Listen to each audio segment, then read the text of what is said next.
Our guest is Mr. Anders Fogh Rasmussen, former chief of NATO. Sir, welcome to the show. Thank you. And let us start from the current situation. We have war east of the NATO. The NATO allies are helping as much as they can. We will discuss that later. To the Ukraine, and the chief of the NATO is Jens Stoltenberg, Secretary General. Not you, aren't you?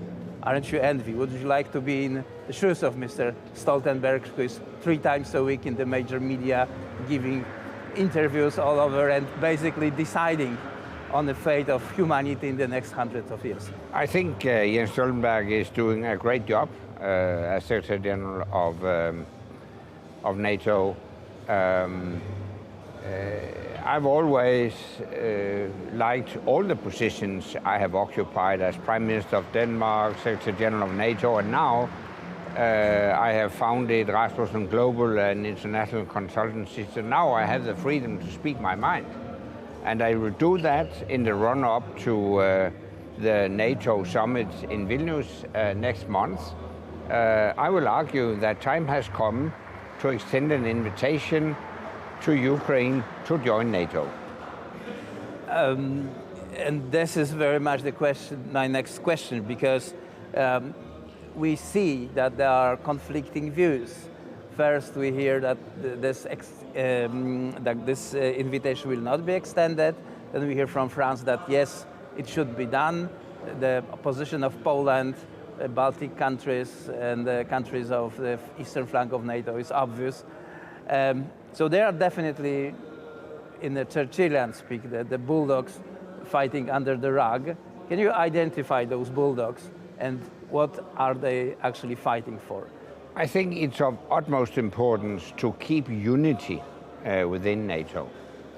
And I hope to see at least 2 things in the run-up to and at the summit in Vilnius next month. Firstly, I hope a number of NATO countries will sign a document in which they issue security guarantees to Ukraine. Last year I presented to President Zelensky a plan called the Kiev Security Compact, a list of proposals as to how we can guarantee security of Ukraine in the future. I've seen some progress, and I think a number of allies led by the US, but joined by the UK, Germany, France, and maybe also Poland, will sign a document about these security guarantees.